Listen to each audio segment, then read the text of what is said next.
नमस्कार दोस्तों, मैं हूँ रेखा तंवर और आप सभी का हार्दिक स्वागत करती हूँ आपके अपने YouTube चैनल पर। आज की वीडियो में मैं आपको नवरात्रि व्रत की कथा सुनाने वाली हूँ। व्रत कथा को शुरू से लेकर अंत तक पूरा सुनिए। अगर आपको कथा पसंद आए तो कृपया करके वीडियो को लाइक और चैनल को सब्सक्राइब अवश्य कर लीजिए। बोलिए जय माता दी। नवरात्रि व्रत कथा के अनुसार एक समय बृहस्पति जी ने ब्रह्मा जी के समक्ष चैत्र व अश्विनी मास के शुक्ल पक्ष में पड़ने वाले नवरात्रे का महत्व जानने की इच्छा जताई। इन्होंने कहा, इस व्रत का क्या फल है, इसे किस प्रकार से किया जाता है, सबसे पहले इस व्रत को किसने किया था, ये सब विस्तार से कहिए। बृहस्पति जी के प्रश्नों का जवाब देते हुए ब्रह्मा जी ने कहा, हे बृहस्पति, प्राणियों के हित की इच्छा से तुमने बहुत अच्छा प्रश्न किया है। जो इंसान मनुष्य मनोरथ पूर्ण करने वाली माँ दुर्गा, महादेव, सूर्य और नारायण का ध्यान करते हैं वे धन्य हैं। यह नवरात्रि व्रत संपूर्ण कामनाओं को पूर्ण करने वाला है। इस व्रत को करने से पुत्र सुख, धन, विद्या और सुख मिलता है। इस व्रत को करने से रोग दूर हो जाते हैं, घर में सुख समृद्धि की वृद्धि होती है, बंध्या को पुत्र प्राप्त होता है, समस्त पापों से छुटकारा मिल जाता है। और जो मनुष्य इस नवरात्रि व्रत को नहीं कर पाते हैं वे अनेक दुखों को भोगते हैं। यदि व्रत करने वाला मनुष्य सारे दिन का उपवास न कर सके तो एक समय भोजन करे और 10 दिन बांधवों सहित नवरात्रि व्रत की कथा का श्रवण अवश्य करें। हे बृहस्पति, जिसने पहले इस महाव्रत को किया है वह कथा मैं तुम्हें सुनाता हूँ। ब्रह्मा जी बोले, प्राचीन काल में मनोहर नगर में पीठत नाम का एक अनाथ ब्राह्मण रहता था। वह माँ दुर्गा का भक्त था। उसे संपूर्ण सद्गुणों से युक्त सुमति नाम की एक अत्यंत सुंदर कन्या उत्पन्न हुई। वह कन्या अपने पिता के घर में अपनी सहेलियों के साथ क्रीड़ा करती हुई इस प्रकार बढ़ने लगी जैसे शुक्ल पक्ष में चंद्रमा की कला बढ़ती है। उसका पिता प्रतिदिन जब दुर्गा माँ की पूजा करके हवन किया करता था उस समय वह नियम से वहाँ उपस्थित रहती थी। एक दिन सुमति भगवती के पूजन में उपस्थित नहीं हुई। उसके पिता को पुत्री की ऐसी असावधानी देखकर क्रोध आया और वह पुत्री से कहने लगा, अरे दुष्ट पुत्री, आज तूने भगवती का पूजन नहीं किया, इस कारण मैं किसी कुष्ठ रोगी या दरिद्र मनुष्य के साथ तेरा विवाह करूँगा। पिता की बात सुनकर सुमति को बड़ा दुख हुआ और पिता से कहने लगी, हे पिताजी, मैं आपकी कन्या हूँ तथा सब तरह आपके अधीन हूँ। जैसी आपकी इच्छा हो वैसा ही करो, चाहे राजा से, चाहे कुष्ठी से, चाहे दरिद्र से, जिसके साथ चाहो मेरा विवाह करना चाहो कर दो, पर होगा वही जो मेरे भाग्य में लिखा है। क्योंकि कर्म करना मनुष्य के अधीन है पर फल देना ईश्वर के अधीन है। कन्या के निर्भयता से कहे हुए वचन सुनकर ब्राह्मण ने क्रोधित होकर अपनी कन्या का विवाह एक कुष्ठी के साथ कर दिया और अत्यंत क्रोधित हो पुत्री से कहने लगा, हे पुत्री, अपने कर्म का फल भोगो, देखें भाग्य के भरोसे रहकर क्या करती हो। पिता के ऐसे कटु वचनों को सुनकर सुमति मन में विचार करने लगी, ओहो, मेरा बड़ा दुर्भाग्य है जिससे मुझे ऐसा पति मिला।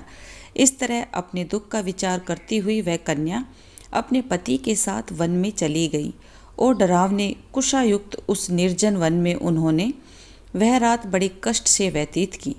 उस गरीब बालिका की ऐसी दशा देखकर भगवती ने पूर्व पुण्य के प्रभाव से प्रकट हो सुमति से कहा, हे दीन ब्राह्मणी, मैं तुझसे प्रसन्न हूँ, तुम जो चाहो वो वरदान मांग सकती हो। भगवती दुर्गा का यह वचन सुनकर ब्राह्मणी ने कहा, आप कौन हैं वह सब मुझसे कहो। ब्राह्मणी का ऐसा वचन सुनकर देवी ने कहा कि मैं आदिशक्ति भगवती हूँ और मैं ही ब्रह्म विद्या हूँ, मैं ही सरस्वती हूँ। प्रसन्न होने पर मैं प्राणियों का दुख दूर करके उनको सुख प्रदान करती हूँ। हे ब्राह्मणी, मैं तुझ पर तेरे पूर्व जन्म के पुण्य के प्रभाव से प्रसन्न हूँ। तुम्हारे पूर्व जन्म का वृतांत सुनाती हूँ, सुनो। तू पूर्व जन्म में निषाद की स्त्री थी और अति पतिव्रता नारी थी। एक दिन तेरे पति निषाद ने चोरी की। चोरी करने के कारण तुम दोनों को सिपाहियों ने पकड़ लिया और जेल खाने में कैद कर दिया। उन लोगों ने तुझको और तेरे पति को भोजन भी नहीं दिया। इस प्रकार नवरात्रि के दिनों में तुमने न तो कुछ खाया और न जल ही पिया। इस प्रकार 9 दिन तक नवरात्रि का व्रत हो गया। हे ब्रह्माणी, उन दिनों में जो व्रत हुआ उस व्रत के प्रभाव से प्रसन्न होकर मैं तुझे मनोवांछित वर देती हूँ। तुम्हारी जो इच्छा हो सो मांगो।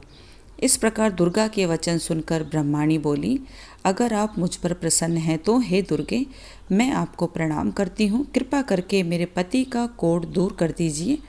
देवी ने कहा, उन दिनों तुमने जो व्रत किया था उस व्रत का एक दिन का पुण्य पति का कोढ़ दूर करने के लिए अर्पित करो। उस पुण्य के प्रभाव से तेरा पति ठीक हो जाएगा। इस प्रकार देवी के वचन सुनकर ब्रह्माणी प्रसन्न हुई और पति को निरोग करने की इच्छा से जब उसने तथास्तु ठीक है ऐसा वचन कहा, तब उसके पति का शरीर भगवती दुर्गा की कृपा से कुष्ठ रोग से रहित हो गया। वह ब्राह्मणी पति को देख देवी की स्तुति करने लगी, हे दुर्गे, आप दुर्गति को दूर करने वाली, तीनों लोकों का संताप हरने वाली, समस्त दुखों को दूर करने वाली, रोगी मनुष्यों को निरोग करने वाली, प्रसन्न हो मनोवांछित फल देने वाली, दुष्टों का नाश करने वाली जगत की माता हो। हे अम्बे, मुझ निरपराध अबला को मेरे पिता ने कुष्ठी मनुष्य के साथ विवाह करके घर से निकाल दिया था। पिता से तिरस्कृत निर्जन वन में विचर रही हूँ। आपने मेरी इस विपदा से उद्धार किया है। हे देवी, आपको मैं प्रणाम करती हूँ, मेरी रक्षा करो। उस ब्राह्मणी की ऐसी स्तुति सुन देवी बहुत प्रसन्न हुई और उस ब्राह्मणी से कहा, हे ब्राह्मणी, तेरे उदाल्य नामक अति बुद्धिमान, धनवान, कीर्तिवान पुत्र शीघ्र उत्पन्न होगा। ऐसा वर देकर देवी ने ब्राह्मणी से फिर कहा, और जो कुछ तेरी इच्छा है वह मांग ले। सुमति ने कहा कि हे भगवती दुर्गे, अगर आप मुझ पर प्रसन्न हैं, कृपया मुझे नवरात्र व्रत की विधि का विस्तार से वर्णन करें। ब्राह्मणी के वचन सुनकर माँ दुर्गा ने कहा, हे ब्राह्मणी, मैं तुम्हें संपूर्ण पापों को दूर करने वाले नवरात्रि व्रत की विधि बतलाती हूँ। चैत्र मास के शुक्ल पक्ष की प्रतिपदा से लेकर 9 दिन तक व्रत करें। यदि दिन भर व्रत न कर सकें तो एक समय भोजन करें। शुभ मुहूर्त में घट स्थापना करें और वाटिका बनाकर उसको प्रतिदिन जल से सींचें। महाकाली, महालक्ष्मी और महासरस्वती की मूर्तियां स्थापित करके उनकी विधि सहित पूजा करें। बिजोरा के फल से अर्घ देने से रूप की प्राप्ति होती है। जायफल से अर्घ देने पर कीर्ति, दाग से कार्य की सिद्धि होती है। आंवले से सुख की प्राप्ति और केले से अर्घ देने से आभूषणों की प्राप्ति होती है। इस प्रकार पुष्पों व फलों से अर्घ देकर व्रत समाप्त होने पर 9वें दिन विधि विधान से हवन करें। खांड, घी, गेहूँ, शहद, जौ, तिल, बेलपत्र, नारियल, दाख और कदम जैसी विभिन्न सामग्रियों से हवन करें।